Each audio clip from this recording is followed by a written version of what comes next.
प्रिय मित्रों, जिस शख्सियत के विचार आप सुनने जा रहे हैं, उनकी सोच और उनके क्रांतिकारी विचार अंतर्राष्ट्रीय स्तर पर सराहे जाते हैं। डॉक्टर उज्जवल पाटनी भारत के प्रख्यात वक्ता और व्यक्तित्व विकास विशेषज्ञ हैं। प्रभावी भाषण और बोलने की कला पर आधारित इनकी किताब सफल वक्ता सफल व्यक्ति पूरे देश में हजारों ने पढ़ी है। इसी विषय पर इंग्लिश में great words win hearts Bharat ही नहीं बल्कि पूरे विश्व में सराही जा रही है।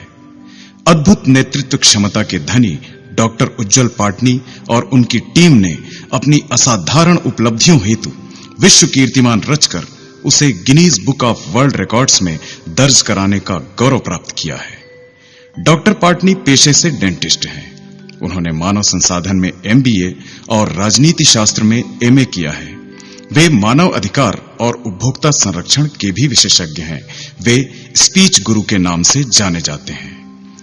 प्रभावी बोलने की कला, सकारात्मक सोच, बातचीत की कला, नेतृत्व जैसे विषयों पर वो शानदार सेमिनार और कार्यशालाएं लेते हैं। अपनी विलक्षण उपलब्धियों के कारण वो लगातार अंतर्राष्ट्रीय एवं राष्ट्रीय समाचार पत्रों, वेबसाइट व टीवी चैनलों पर फीचर किए जाते हैं। वह एकदम जमीन से जुड़े एक प्रैक्टिकल व्यक्ति की तरह सरलता और सहजता से बातें करते हैं। उनके विचार और संदेश कब आपके हृदय में गहरे उतरकर आपको प्रभावित कर जाएंगे, आपको पता भी नहीं चलेगा। वो कथनी में नहीं, करने में विश्वास रखते हैं। उनको सुनना एक अद्भुत अनुभव होता है।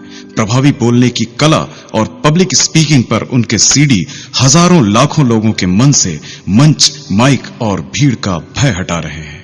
वो अंधेरों के बीच रोशनी की किरण का कार्य करते हैं। डॉक्टर उज्जवल पाटनी के विचार सुनने का निर्णय लेकर आपने सफलता की दिशा में एक महत्वपूर्ण कदम बढ़ाया है। मेरी सलाह है कि आप पूरी एकाग्रता और तन्मयता से उनकी बातें सुनें। अपनी सारी पुरानी गलत धारणाओं और असफलताओं को अपने दिलो दिमाग से निकाल दें, क्योंकि उनके मौलिक और हृदय स्पर्शी विचार अब से कुछ ही पलों के बाद आपको सामान्य से विशिष्ट और विशिष्ट से अति विशिष्ट बनने की उज्जवल राह दिखाएंगे। अपने सपनों को पूरा करने और अपने परिवार को शानदार भविष्य देने के लिए आइए सुने प्रख्यात वक्ता, लेखक और विचारक डॉक्टर उज्जवल पाटनी को। Good morning, good afternoon, good evening, तीनों एक साथ इसलिए कह दिया ताकि आप जिस वक्त भी यह सीडी सुन रहे हो, मेरी दुआ आप तक पहुंच जाए। आज सुबह सुबह मैं एक वर्कशॉप ले रहा था। अचानक ही एक पार्टिसिपेंट ने मुझसे बड़ी गंभीरता से पूछा, डॉक्टर साहब, क्या आपको वाकई लगता है कि आपकी सीडी से या सेल्फ हेल्प की पुस्तकों से, पर्सनालिटी डेवलपमेंट की किताबों से किसी को कुछ फायदा होता होगा, या फिर यह सब कोरी बकवास है? मैं सोच में पड़ गया, क्योंकि उसकी बात कुछ हद तक सही थी और कुछ हद तक गलत। मैंने उनसे कहा, मैं 100% आपसे सहमत हूं कि कोई भी स्पीकर, कोई भी मोटिवेटर किसी की जिंदगी नहीं बदल सकता। कोई भी किताब किसी की उलझन नहीं सुलझा सकती। कोई भी सारपूर्ण कहानी किसी को राह नहीं दिखा सकती, और कोई भी सलाह किसी की गलत आदत नहीं सुधार सकती। कोई भी किताब पढ़कर आज तक करोड़पति नहीं हुआ, क्योंकि सबसे महत्वपूर्ण उस पुस्तक को पढ़ने वाला, उस सलाह को सुनने वाला, उस सीडी को मनने वाला व्यक्ति है। यदि पाठक या श्रोता बदलना नहीं चाहता, तो कोई भी किताब, कोई भी सीडी किसी के अंदर कोई फर्क नहीं पैदा कर सकती। कोई भी पाठक किसी किताब को पढ़कर या सीडी को सुनकर सफल और धनवान नहीं हो सकता, क्योंकि पुस्तक या सीडी कोई एटीएम मशीन नहीं जिसमें बटन दबाओ और पैसे बाहर आ जाए। पुस्तकें हो या सीडी हो, प्रेरक हो या मोटिवेटर हो, ये सारे लोग सिर्फ आपको रास्ता बता सकते हैं। ये सिर्फ आपको राह दिखा सकते हैं। राह पर चलना आपको खुद को पड़ेगा। यदि आप बिस्तर से बाहर निकलकर पसीना नहीं बहाना चाहते, यदि आप दुनिया में गर्मी और बारिश झेलने की हिम्मत नहीं रखते, तो फिर सफलता आपके लिए बहुत ही कठिन और बहुत ही दुरूह होगी। यदि इस सीडी का असली मजा लेना है, यदि मेरी बातों का असली आनंद लेना है, तो मैं ज्ञानी हूं, इस धारणा को निकाल फेंको। एक बार एक शिष्य एक गुरु के पास गया। उसने उस गुरु से कहा, गुरुजी, मैंने दुनिया के अधिकांश शास्त्र पढ़े हैं, मुझे अधिकांश चीजें मालूम है, फिर भी मुझे किसी ने कहा कि आप मुझे ज्ञान की कुछ बातें दे सकते हैं, इसलिए मैं आपके पास आया हूं। गुरुजी ने कहा, बैठो। टेबल पर आमने सामने बैठे। गुरुजी ने एक नौकर को आदेश किया, चाय लेकर आओ। एक केटली चाय की आई, 2 कप गुरु और शिष्य के आमने सामने रखे गए। गुरु ने केटली से अपने कप में चाय डाली, उसके बाद उन्होंने शिष्य के कप में चाय डालना शुरू किया। कप आधा भर गया, कप पौना भर गया, कप पूरा भर गया और चाय बाहर गिरने लगी। शिष्य ने कहा, गुरुजी, ये क्या कर रहे हैं? कप भर चुका है और चाय बाहर निकली जा रही है। गुरु ने कहा, शिष्य, जिस तरीके से भरे हुए कप में और चाय आना संभव नहीं है, ठीक उसी तरीके से तुम्हारे भरे हुए दिमाग में किसी भी नए विचार के लिए कोई जगह नहीं। तो यदि तुमको जीवन में कुछ सीखना है, यदि मुझसे कुछ पाना चाहते हो, तो सबसे पहले अपना दिमाग खाली करके आओ। हम सब की सबसे बड़ी परेशानी यही है, हमारा दिमाग पहले से इतने सारे विचारों से भरा हुआ है। हम पहले से ही सोच लेते हैं अमुक बात से हमें कोई फायदा नहीं होगा, अमुक चीज बकवास है, और इसीलिए कोई भी बात ना तो हमें लाभ पहुंचा पाती है और ना ही हमारे जीवन में कोई सकारात्मक परिवर्तन ला पाती है। तो मित्रों, आप आगे मुझे जितनी भी देर सुने, जिन लोगों को बकवास लगे वो बकवास समझकर भूल जाएं, लेकिन जिन लोगों के मन में जरा भी अपने जीवन को बदलने की इच्छा है, जो लोग अपनी एक भी गलत आदत को बदलना चाहते हैं, जो लोग चाहते हैं कि सफलता उनके कदम चूमे, जो लोग ये चाहते हैं कि वो जिंदगी में और हीनता के साथ ना जिएं, उन सब के लिए मैं अपने दिल से निकली हुई लाइनें कहना चाहता हूं। और यदि इस पूरे सीडी में आपने 1 या 2 लाइनें या 1 या 2 विचार भी ग्रहण कर लिए, तो यकीन मानिए आपके जीवन में बहुत बड़ा परिवर्तन हो सकता है। क्योंकि बहुत बड़ा परिवर्तन लाने के लिए बड़े बड़े पोथी और शास्त्र पढ़ने की जरूरत नहीं है। बहुत बड़ा परिवर्तन कभी कभी मात्र एक विचार के माध्यम से आ सकता है। मित्रों, यदि जीवन में सफलता पाना है, यदि जीवन में आगे जाना है, तो जिंदगी की प्राथमिकताएं तय करनी होगी। आपको यह तय करना पड़ेगा कि सबसे पहले आप क्या पाना चाहते हैं और किस दिशा में जाना चाहते हैं। यदि दिशा तय नहीं होगी, तो जीवन में कोई भी उपलब्धि हासिल करना मुश्किल होगा। यह भी हो सकता है कि आप गैर जरूरी और गैर वाजिब कार्यों में अपना सारा समय बिता दें, और जो वास्तविकता में महत्वपूर्ण कार्य थे, उनके लिए आपके पास समय ही ना हो। एक प्रेरक ने एक कांच का बर्तन अपने हाथ में उठाया और ढेर सारे उपस्थित जन समूह के बीच सब लोगों को दिखाया। उस प्रेरक ने उस कांच के बर्तन में पत्थरों के बड़े बड़े टुकड़े डाले और वो बर्तन भर गया। प्रेरक ने उपस्थित लोगों से पूछा, क्या इस बर्तन में कुछ और आने की जगह है? उपस्थित लोगों ने जवाब दिया, नहीं, इसमें कुछ भी और नहीं आ सकता, क्योंकि ये पूरा भर चुका है। प्रेरक ने कुछ नहीं कहा। प्रेरक ने छोटे आकार के कंकड़ उठाए और बर्तन में डालना शुरू किया। धीरे धीरे ढेर सारे कंकड़ उस कांच के बर्तन में पत्थरों के बीच अपनी जगह लेते चले गए। फिर से प्रेरक ने पूछा, क्या अब इन कंकड़ों के बाद और कुछ इस बर्तन में आ सकता है? अधिकांश ने जवाब दिया, नहीं, अब तो बिल्कुल भी गुंजाइश नहीं है, यह 100% भर चुका है। प्रेरक ने फिर से उस कांच के बर्तन को उठाया और उसमें रेत डालने लगा। थोड़ा बर्तन को हिलाया तो ढेर सारी रेत उन बड़े पत्थरों और छोटे पत्थरों के बीच की खाली जगह में भर गई। सारे उपस्थित लोगों के चेहरे उतर चुके थे, वो सब निरुत्तर थे। प्रेरक ने अंतिम बार फिर से कहा, क्या अब भी इसके अंदर कुछ आ सकता है? अब सारे लोग पूरी ताकत से कहने लगे, नहीं, भले ही अब तक हम गलत रहे हो, लेकिन अब तो हम गारंटी से कह सकते हैं कि इसमें कुछ भी नहीं आ सकता। प्रेरक ने फिर से कहा, मित्रों, सामान्य सोच से एक आध कदम आगे जाकर सोचोगे तो ही उत्तर मिलेगा। क्या फिर से अब इस बर्तन में और कुछ आ सकता है?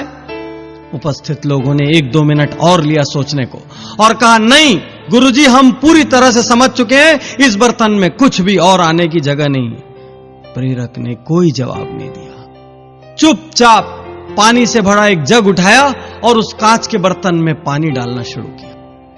वह पानी बड़े पत्थर, छोटे पत्थर तथा रेत के बीच धीरे धीरे अपनी जगह बनाता चला गया।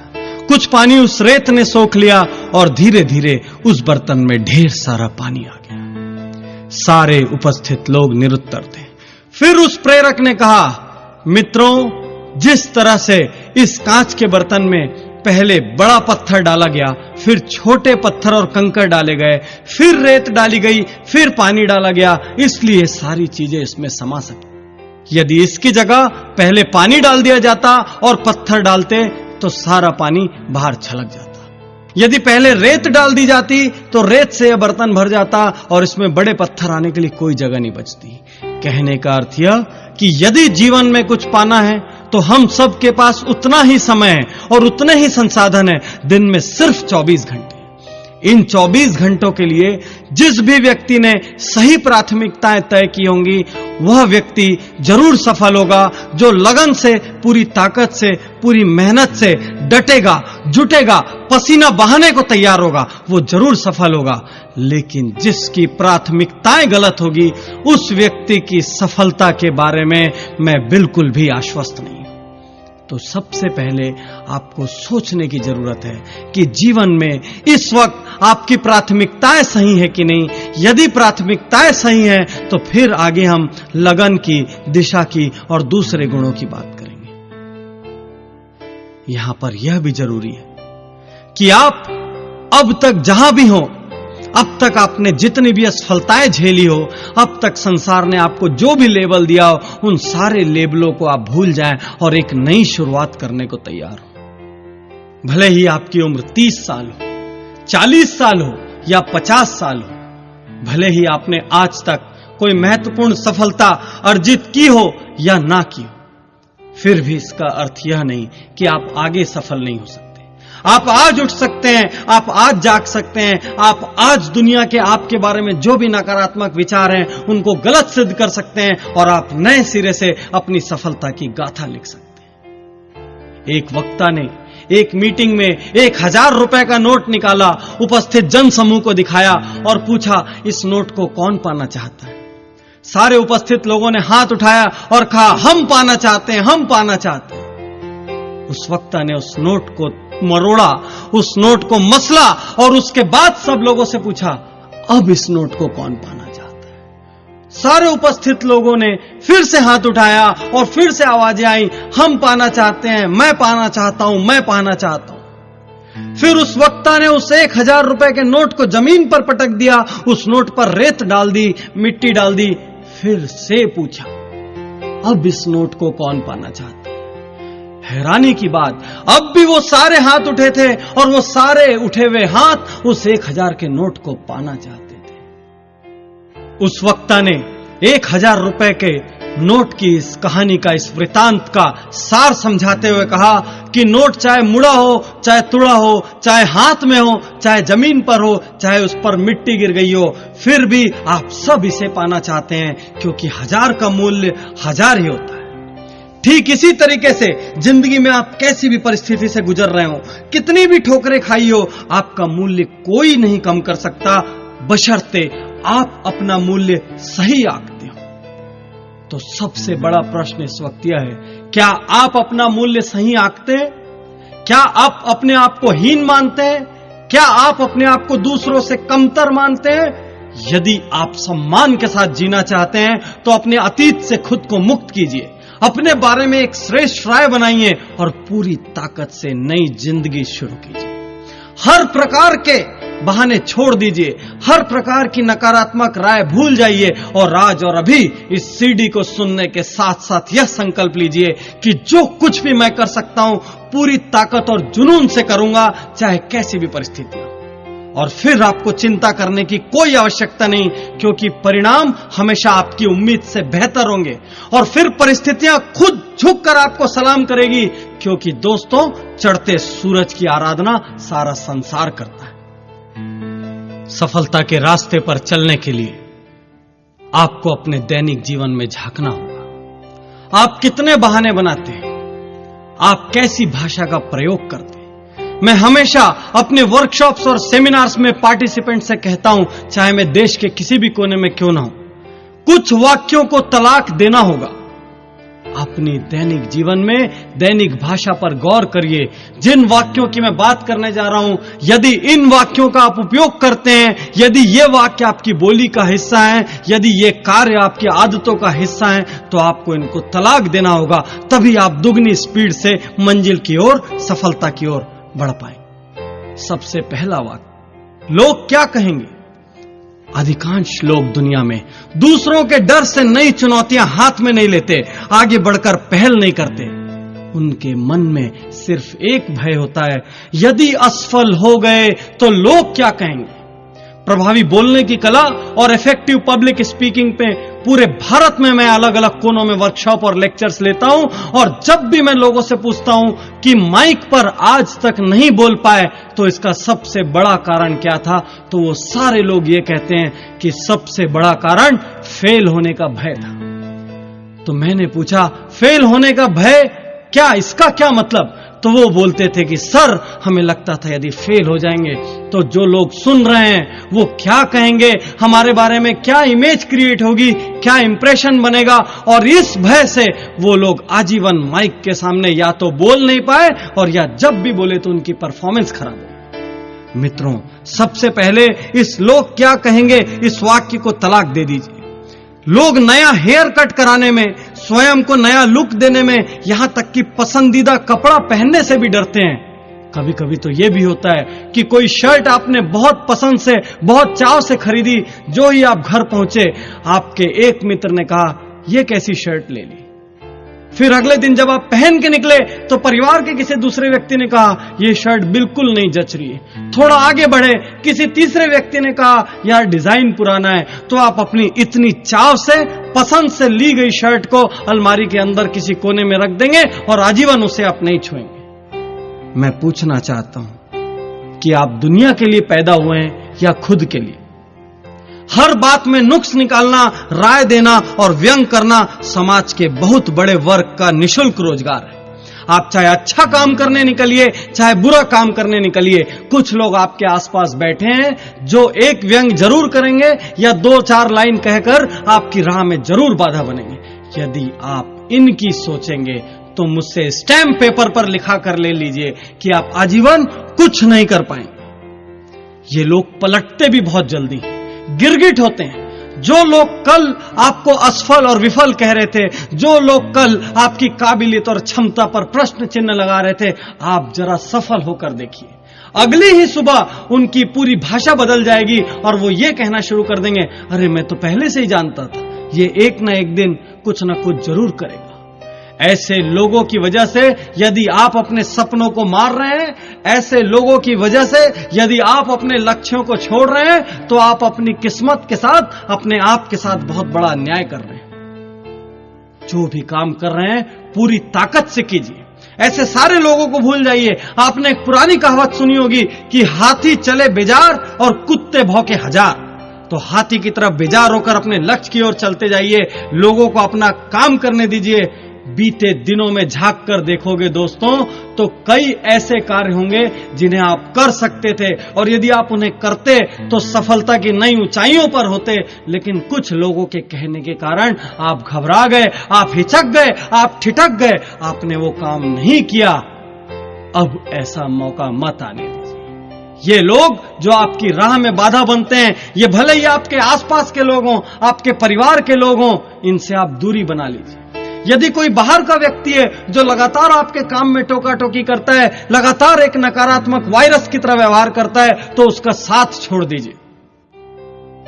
कुछ लोगों के मुंह से मैं यह लाइन भी सुनता हूं, मुझसे यह नहीं होगा, हम ये कैसे कर पाएंगे, हम में तो इतनी काबिलियत ही नहीं है। कुछ लोग स्वयं के ऊपर बिल्कुल भी विश्वास नहीं करते और अपने इसी अविश्वास की वजह से वे सदैव हीन भावना से ग्रस्त रहते हैं। इसी हीन भावना की वजह से वे सदैव जिम्मेदारियों से दूर भागते हैं और इसी जिम्मेदारी से दूर भागने की वजह से वो जिंदगी में कभी तरक्की नहीं कर पाते। इनके होठों पर आपको अधिकांशतः ये लाइनें मिलेगी, मुझसे यह नहीं होगा, मैं यह नहीं कर पाऊंगा। ये लाइनें धीरे धीरे इनकी आदत बन जाती है। और व्यक्ति जाने अनजाने दिन में बहुत बार ये लाइनें उपयोग में लाने लगता है। धीरे धीरे इन लाइनों को उपयोग में लाने से यह संदेश और चेतन मस्तिष्क तक चले जाता है और उस व्यक्ति की कार्य क्षमता कम होने लगती है। वह व्यक्ति जब कार्य करता है तो असफल होने लग जाता है और यह असफलता जाने अनजाने पुनः उस विश्वास को दृढ़ करती है कि मुझसे यह नहीं होगा। मित्रों, यह एक आत्मघाती वाक्य है और यह धीरे धीरे आपकी छवि को आपके स्वयं के सामने, परिवार के सामने और समाज के सामने नकारात्मक बना देगा। आप स्वयं को अंदर से कमजोर महसूस करने लगेंगे और आपका पतन 100% निश्चित हो जाएगा।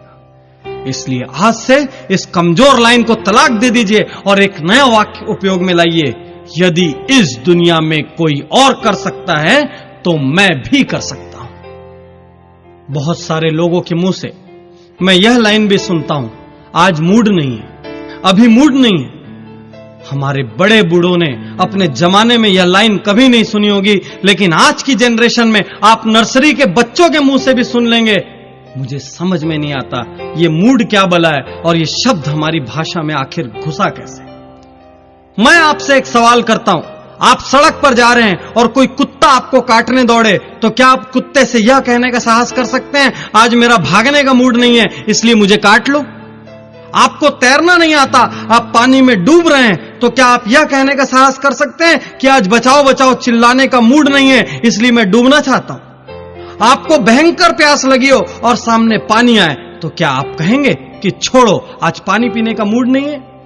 जब ऐसी जगहों पर मूड याद नहीं आता तो अपना भविष्य संवारने के लिए किए जाने वाले जरूरी कामों में यह मूड शब्द कहां से आता है, मुझे समझ में नहीं आता। मित्रों, जो काम जरूरी है वह जरूरी है, उसके लिए मूड कैसा? काम शुरू कर दो, मूड अपने आप बन जाए।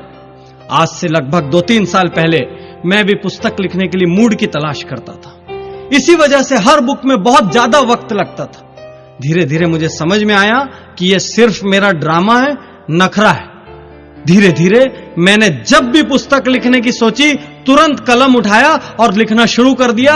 यदि मन के किसी कोने में ऐसा भी लगा कि आज मूड नहीं है या छोड़ो कल लिख लूंगा, तो उस वाक्य को तुरंत मैंने दिमाग से झटक दिया। धीरे धीरे एक ऐसी स्थिति आ गई कि अब जब भी मैं पेन लेकर बैठता हूं तो अपने आप विचार मेरे दिमाग में आने लग जाते हैं। अब मुझे ना तो मूड की कोई दरकार बची है, ना ही ऐसा कोई ड्रामा करने की इच्छा बची। कुछ लोगों के मुंह से, या कह लो कि बहुत सारे लोगों के मुंह से हम यह लाइनें भी सुनते हैं, हमारा तो भाग्य खराब है, हमारा लक ठीक नहीं है। अरे भाग्य नाम की कोई चीज इस दुनिया में है या नहीं, इस सदियों पुराने विवाद में मैं नहीं पड़ना चाहता, लेकिन मैं इतना जरूर जानता हूं कि इस दुनिया में बहुत कम लोग ऐसे हैं जो पूरी मेहनत, पूरी ईमानदारी, पूरी ताकत, पूरी बुद्धि से सही दिशा में काम कर रहे हैं और फिर भी उन्हें सफलता नहीं मिल रही। अधिकांश लोग जो असफल हैं वो ऐसे लोग हैं जो कहीं ना कहीं बहानेबाजी बना रहे हैं, जो कहीं ना कहीं पूरी लगन से अपना काम नहीं कर रहे हैं, या फिर जिनकी दिशा गलत है। मित्रों, यदि आप सही दिशा में मेहनत कर रहे हो तो हो सकता है कि आपको ऊंचाई उतनी ना मिले, लेकिन एक बात तय है कि आप असफल तो बिल्कुल नहीं होंगे। भाग्यवादी लोगों से मैं एक बात और कहना चाहता हूं कि भाग्य चाहे अच्छा हो या बुरा, मेहनत तो दोनों स्थिति में करनी पड़ेगी। क्योंकि यदि भाग्य अच्छा है और आपने मेहनत चालू रखी तो आपको डबल सफलता मिलेगी, और भाग्य यदि खराब है और आपने मेहनत चालू रखी तो आपकी असफलता का प्रतिशत कम हो जाए। किसी भी सूरत में मेहनत का महत्व कम नहीं होता। डटना तो हर हाल में होगा, जुटना तो हर हाल में होगा। इसलिए मैं आपसे सीधी सीधी और खरी खरी बात कहता हूं कि बैठकर रोने की बजाय, किस्मत चमकने का इंतजार करने की बजाय, ज्योतिषियों का चक्कर लगाने की बजाय, हवन पूजा पाठ और कर्मकांड कराने की बजाय, उंगलियों में अलग अलग रंगों के पत्थर पहनने की बजाय उठिए, बाहर निकलिए, पसीना बहाइए, पूरी ताकत और समर्पण से अपने कार्य में जुट जाइए। भाग्य को अपना काम करने दीजिए और आप अपना काम कीजिए। आप देखेंगे कि धीरे धीरे अपने आप भाग्य और परिस्थितियां आपके अनुकूल होने लग जाएगी। यदि आप बार बार अपनी भाषा में यह भाग्य शब्द का प्रयोग कर रहे हैं तो ज्यादा संभावना इस बात की है कि आप बहानेबाजी कर रहे हैं और अपने भविष्य को धोखा दे रहे हैं। ढेर सारे लोगों के मुंह से यह लाइन भी सुनने में आती है, कल कर लूंगा, परसों कर लूंगा। कुछ लोगों को जब भी जिम्मेदारी का काम बतलाया जाता है वो तुरंत कहते हैं तबीयत ठीक नहीं लग रही है, आज व्यस्त हूं। खास बात यह है दोस्तों कि ऐसे लोगों का कल कभी नहीं आता। ऐसे लोगों को काम सौंपने के पहले ही हमारे मन में शंका पैदा हो जाती है कि यह काम होगा कि नहीं। ऐसा नहीं है कि ये काम करने में असमर्थ होते हैं या अयोग्य होते हैं, लेकिन उनमें एक अजीब सा ढीलापन होता है। ऐसे लोग बिस्तर पर लेटकर टीवी देखते हुए, मोबाइल पर बात करते हुए या गेम खेलते हुए सारा दिन निकाल देंगे, लेकिन जब आप उनसे कार्य की प्रगति के बारे में पूछेंगे तो वे कहेंगे कि आज नहीं हो पाया। क्यों नहीं हो पाया, क्यों नहीं कर पाए, इसके बारे में कोई ठोस जवाब नहीं, लेकिन उनके चेहरे पर आपको कोई पश्चाताप का भाव ही नहीं मिलेगा, क्योंकि वो बहाने भी बहुत स्मार्टली बनाते हैं। हैरानी और अचरज की बात तो यह है कि ऐसे बिजी विदाउट वर्क लोगों की वजह से दुनिया भरी पड़ी है, और ये सारे योग्य लोग अपनी इन्हीं आदतों की वजह से, इसी भाषा की वजह से अयोग्य होते चले जा रहे हैं। कुछ लोग तो सिर्फ काम याद ना रख पाने के कारण रात दिन दूसरों की डांट सुनते हैं। यदि आपकी भी ऐसी आदतें हैं तो संभल जाइए, आज ही बैठिए, शांति से अपनी बोली और सोच पर गौर कीजिए। क्या आप भी इन 5 वाक्यों में से किसी का काफी प्रयोग करते हैं? क्या इनमें से भी कुछ आदतों ने आपको जकड़ रखा है? यदि जकड़ रखा है तो तुरंत आज और अभी इन वाक्यों को छोड़ने का निर्णय लीजिए, इन आदतों को छोड़ने का निर्णय लीजिए, और फिर से मत टालना कि अगले हफ्ते से छोड़ दूंगा या 1 महीने में छोड़ दूंगा, क्योंकि मित्रों किसी भी शुभ कार्य के लिए कोई मुहूर्त खराब नहीं होता, और हर वो दिन शुभ होता है जब इंसान कुछ अच्छा करने की ठान ले और अच्छा करने के लिए निकल पड़े। जब मैं सीडी को रिकॉर्ड कर रहा था उस वक्त मेरी टीम के एक एसोसिएट मेरे साथ बैठे थे। उन्होंने मुझसे एक लाइन कही कि सर, जिस तरह से कंप्यूटर में एंटी वायरस सीडी होता है उसी तरीके से आप इसको एंटी बहाना सीडी का नाम दे दो, क्योंकि आपने इस पूरी सीडी में बहाना बनाने वालों पर जमकर प्रहार किया। मैं ये बात दिल से कहता हूं कि व्यक्तित्व की यदि कोई सबसे बड़ी बीमारी है तो वो बहानाइटिस है, एक्सक्यूजाइटिस है, और इसी बीमारी के कारण बहुत से काबिल लोग अपनी योग्यताओं के साथ अन्याय कर रहे हैं। मेरे अनुसार जब भी कोई इंसान बहाना बनाता है तो उसे खुद पे शर्मिंदगी महसूस करनी चाहिए, क्योंकि वो किसी और को नहीं वरन खुद को धोखा दे रहा है। अक्सर लोग बहानों से विफलताओं को ढक कर रखते हैं, मजबूत तर्क बनाकर पेश करते हैं, जिससे साबित हो सके कि दूसरों के मुकाबले उनके सामने ज्यादा मुश्किलें थी। यदि वाकई में आप सपनों को पाना चाहते हैं, मंजिलों को छूना चाहते हैं, अपनी सपनों की दुनिया को हकीकत में बदलना चाहते हैं, तो आपको ये बहाने छोड़ने होंगे। क्या आपको भी लगता है कि आपकी दुनिया दूसरे लोगों की दुनिया से ज्यादा कठिन है? तो मैं अगले 10-15 लोगों के उदाहरण आपके सामने देना जा रहा हूं, जिनके बाद आपको यकीन हो जाएगा कि आपके सारे बहाने खोखले हैं और उनमें कोई दम नहीं है।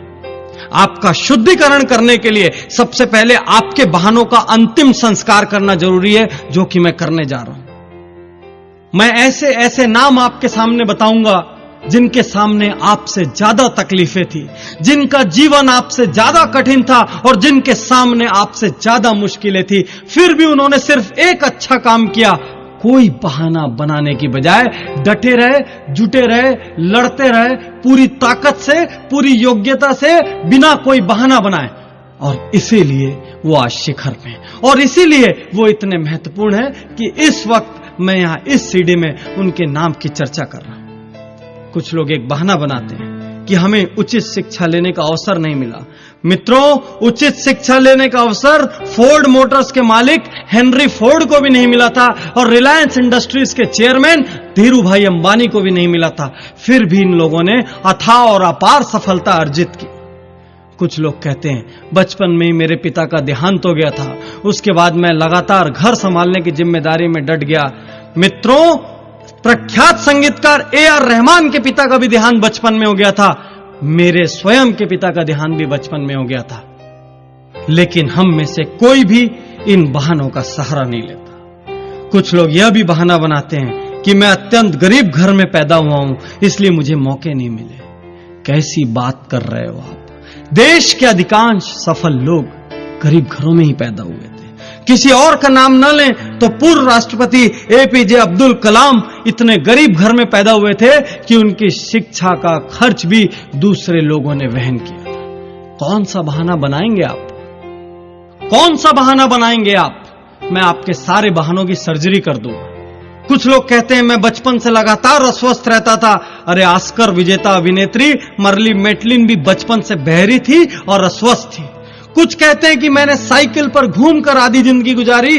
तो आप सुन लीजिए कि निरमा के करसन भाई पटेल जो आज करोड़पति हैं, अरबपति हैं, उन्होंने भी साइकिल पे निरमा बेचते हुए आधी जिंदगी गुजारी। कुछ लोग कहते हैं कि एक दुर्घटना में अपाहिज होने के बाद मेरी हिम्मत चली गई। तो आप जान लीजिए कि प्रख्यात नृत्यांगना सुधा चंद्रन के पैर भी नकली हैं। कुछ लोग कहते हैं कि बचपन से मेरी बुद्धि तेज नहीं थी। अरे आप यह जान लो कि थॉमस एल्वा एडिसन को बचपन में उनकी स्कूल से मंद बुद्धि होने के कारण निकाल दिया गया था और उस मंद बुद्धि व्यक्ति ने 40 से ज्यादा आविष्कार किए। कुछ लोग कहते हैं कि मैं इतनी बार हार चुका हूं कि अब हिम्मत नहीं बची। अब्राहम लिंकन का उदाहरण याद करो। 15 बार चुनाव हारने के बाद वह व्यक्ति राष्ट्रपति बना और इतिहास में स्वर्णाक्षरों में अपना नाम अंकित कर दिया। कुछ लोग कहते हैं मुझे ठीक से इंग्लिश नहीं आती। अरे आज के राजनेता लालू यादव को भी ठीक से इंग्लिश नहीं आती। वो हार्वर्ड और ऑक्सफोर्ड वाले लोगों के बीच में जाकर अपनी बात रखते हैं। कुछ लोग कहते हैं कि मुझे बचपन से परिवार की जिम्मेदारी उठानी पड़ी। स्वर साम्राज्ञी लता मंगेशकर को भी बचपन से परिवार की जिम्मेदारी उठानी पड़ी थी। यहां तक कि उन्होंने पहला गाना भी इसलिए गाया था क्योंकि उस दिन उनके घर में पैसों की सख्त जरूरत थी। कुछ लोग कहते हैं मेरी लंबाई बहुत कम है, तो देश के सुपरस्टार सचिन तेंदुलकर की भी लंबाई बहुत कम है। कुछ लोग कहते हैं मैं इंजीनियर बनना चाहता था लेकिन परिस्थितियां ऐसी हो गई कि मुझे मेरे मन की राह नहीं मिली, मैं व्यापारी बन गया। डेल कार्नेगी का नाम आपने सुना होगा, जिन्होंने how to win friends and influence people जैसी बेस्ट सेलर किताब लिखी है। वो फुटबॉल खिलाड़ी बनना चाहते थे लेकिन वो विश्व के सर्वाधिक लोकप्रिय और प्रख्यात लेखक बन गए। कौन सा बहाना बनाओगे आप? कैसा बहाना बनाओगे आप? मैं आपके हर बहाने की सर्जरी करने के लिए आपके सामने खड़ा हूं। कुछ लोग कहते हैं मैं अत्यधिक मोटा हूं, इस वजह से मुझे शर्म आती है। अरे मोटे हो तो मोटापा कम करो। अदनान सामी को देखो, इतना मोटा व्यक्ति था तब भी वो बहुत अच्छा गायक था और उसने एक दिन निर्णय ले लिया कि मुझे मोटापा कम करना है, तो उसने ऐतिहासिक रूप से अपना वजन कम करके दुनिया को दिखा दिया कि दृढ़ निश्चय हो तो सब कुछ संभव है। कुछ लोग कहते हैं मैं एक छोटी सी नौकरी करता हूं, क्या हो पाएगा? अरे धीरू भाई अंबानी, नारायण मूर्ति, ये सारे लोग छोटी छोटी नौकरियां करते थे। कोई कहता है मेरी कंपनी, मेरा व्यापार एक बार दिवालिया हो चुका है, अब मुझ पे कौन भरोसा करेगा? तो आप जान लीजिए कि जिस पेप्सी को आप बड़े चाव से स्वाद लेकर पीते हैं वह दुनिया की सबसे बड़ी शीतल पेय निर्माता कंपनी पेप्सी कोला 2 बार दिवालिया हो चुकी। कुछ लोग कहते हैं मैं डिप्रेशन में जा चुका हूं, मेरा नर्वस ब्रेकडाउन हो चुका है। तो आप जान लीजिए कि डिज्नीलैंड बनाने के पहले वॉल्ट डिज्नी का भी 3 बार नर्वस ब्रेकडाउन हुआ था। कुछ लोग उम्र का बहाना बनाते हैं, उम्र बहुत ज्यादा हो चुकी है। तो आप ये जान लीजिए कि विश्व प्रसिद्ध केंटकी फ्राइड चिकन के मालिक ने 60 साल की उम्र में पहला रेस्टोरेंट खोला था और उस दुनिया में उनके पास रेस्टोरेंट की श्रृंखला है। कुछ लोग कहते हैं कि मेरी उम्र कम है, तो आप सानिया मिर्जा को देखिए, इतनी कम उम्र में दुनिया के शीर्ष टेनिस खिलाड़ियों में आज उनका नाम शुमार है। कौन सा बहाना बनाएंगे आप? कुछ लोग कहते हैं मेरे पास एक बहुत ही बहुमूल्य आइडिया है लेकिन जहां भी जाता हूं कोई मेरे प्रस्ताव को स्वीकार नहीं करता, मैं हताश हूं, निराश हूं। आप जान लीजिए कि जेरोक्स की फोटोकॉपी मशीन के आइडिया को भी पहले ढेरों कंपनियों ने अस्वीकार किया था और परिणाम हमारे सामने है। आज हर गली में, हर ऑफिस में एक फोटोकॉपी मशीन है और वो आज किसी भी ऑफिस के लिए सबसे जरूरी चीजों में से एक। कुछ लोग कहते हैं कि मैं काम शुरू करना चाहता हूं लेकिन मेरे पास काम शुरू करने के लिए भी धन नहीं है।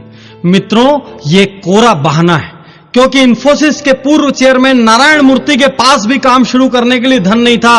और यदि इस सीडी में समय की पाबंदी नहीं होती तो मैं आपको 10,000 नाम ऐसे बताता जिनके पास काम शुरू करने के लिए धन नहीं था और जो आज करोड़ों अरबों रुपयों के मालिक हैं।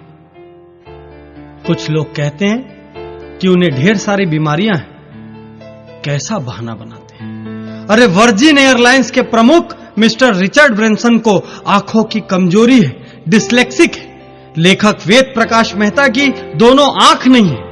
राष्ट्रपति रूजवेल्ट के दोनों पैर काम नहीं करते थे। यहां तक कि स्वर्ण पदक विजेता विल्मा रुडोल्फ को पोलियो था। मित्रों, आप जितने भी बहाने सोच सकते हैं, मैं उनसे ज्यादा नाम आपको बता सकता हूं जिन्होंने उन मुश्किलों का हल ढूंढा है। कुछ लोग कहते हैं कि यह जरूरी नहीं कि जो प्रतिभा इन महानायकों के अंदर थी, जिनके नाम आप ले रहे हैं डॉक्टर पाटनी, वही प्रतिभा हमारे अंदर भी हो। तो मैं आप सब लोगों से कहता हूं कि यह भी जरूरी नहीं कि जो प्रतिभा आपके अंदर है वो इन महानायकों के अंदर हो। आप किसी और गुण के बल पर महारथी साबित हो सकते हैं। मैं ये यकीन से कह सकता हूं कि हर वह व्यक्ति सफल हो सकता है जो हार के लिए तैयार हो और सही दिशा में डट कर जुट जाए। हां, सफलता का प्रतिशत अपनी अपनी योग्यता के अनुसार कम या ज्यादा हो सकता है, लेकिन यह तय है कि असफलता हाथ नहीं लगेगी। और हां, इस सफलता की शुरुआत किसी बहाने से नहीं हो सकती। उसके लिए एक दमदार प्रयास की जरूरत है। लेकिन ये बहाने आपके सपनों की अर्थी जरूर निकाल सकते हैं। इसलिए अगली बार काम से जी चुराने के पहले, असफलता के डर से काम छोड़ने के पहले, जिम्मेदारियों से भागने के पहले यह जरूर सोच लेना कि आप किसका अहित कर रहे हैं। क्योंकि मित्रों, जीवन में आपने क्या खोया और क्या पाया, इसकी सिर्फ आपकी और आपकी जिम्मेदारी है। एक बात और कहना चाहता हूं कि यदि आप सोच रहे हैं कि कल कुछ खास हो जाएगा, भविष्य में कुछ जरूर कर लूंगा, तो मैं आपको बताना चाहता हूं कि भविष्य का आविष्कार नहीं होता। हर रोज जो आप करते हो उसी से भविष्य का निर्माण होता है। आप हर रोज जो मेहनत कर रहे हो वह अभी भविष्य में तब्दील हो रहा है, और आप हर रोज जो बहानेबाजी करके दिन गंवा रहे हो वह भी भविष्य में तब्दील हो रहा है। आपको चुनना होगा आप कैसा भविष्य चाहते हैं। एक कड़वी सी बात कहना चाहता हूं कि कल यदि आपके माता पिता आपके जैसी संतान होने पर अफसोस करें, कल यदि आपकी पत्नी आपके जैसा पति पाने पर अफसोस करे, और कल यदि आपका बच्चा आपको पिता कहने में अफसोस करे, तो इसके जिम्मेदार सिर्फ आप होंगे। आज आप जहां भी हैं, कल आप जहां भी होंगे, इसके लिए आप किसी भी और को जिम्मेदार नहीं ठहरा सकते। इसलिए आज, अभी और यहीं अपने सारे बहानों का अंतिम संस्कार कर दीजिए, अपने सारे नकारात्मक वाक्यों का अंतिम संस्कार कर दीजिए, और देखिए कल की सुनहरी सुबह एक बार फिर आपके लिए खुशियों के नए पैगाम लेकर आएगी।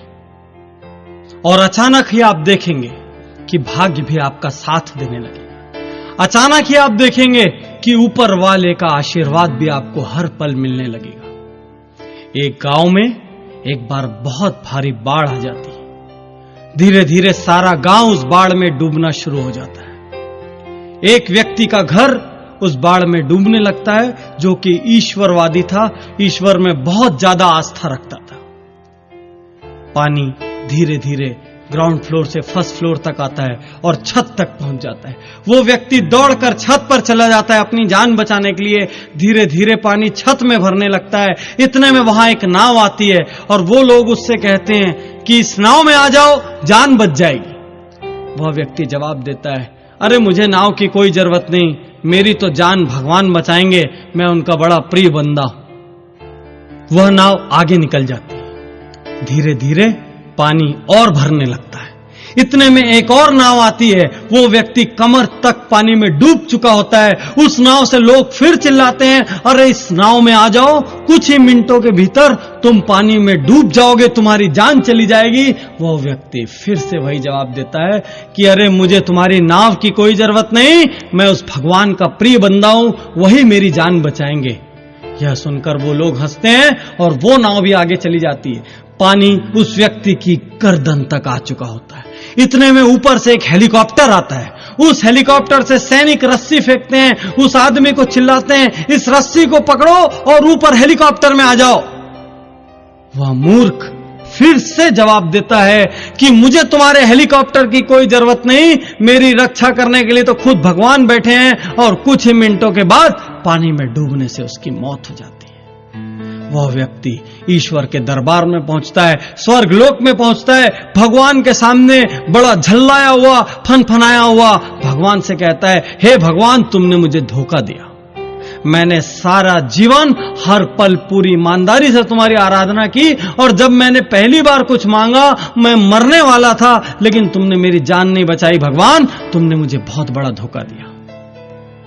भगवान कहते हैं, अरे मूर्ख, तेरे घर जो 2 नाव और 1 हेलीकॉप्टर आया था वो मैंने ही भेजा था। मैं बहुत सारे अलग अलग रूप में तुझको बचाना चाहता था, लेकिन यदि तू ही नहीं बचना चाहेगा, आलस्य करके बैठा रहेगा, ठंडा होकर बैठा रहेगा, तो फिर मैं भी तेरी कोई मदद नहीं कर सकता। मैंने तुझे 3 बार बचने के रास्ते दिए, लेकिन तू स्वयं बचने के लिए कर्म नहीं करेगा तो मैं भी तेरी कोई मदद नहीं करूंगा, यह सच जान ले। तो मित्रों, सार यह है कि ऊपर वाला भी कर्म वीरों की मदद करता है। यदि आप हाथ पर हाथ रखकर भाग्य के भरोसे अपने घर पर बैठे हैं तो उठ जाइए, बाहर निकल आइए। जैसे ही आप मेहनत शुरू करेंगे, वैसे ही आप देखेंगे कि परिस्थितियां आपके अनुकूल होगी। वैसे ही आप देखेंगे कि ईश्वर की सत्ता की कोई अदृश्य शक्ति अचानक ही आपकी मदद को दौड़ पड़ेगी और आपके राह में आने वाली मुश्किलें कम होती चली जाएगी, संकटों के बादल छटने लगेंगे।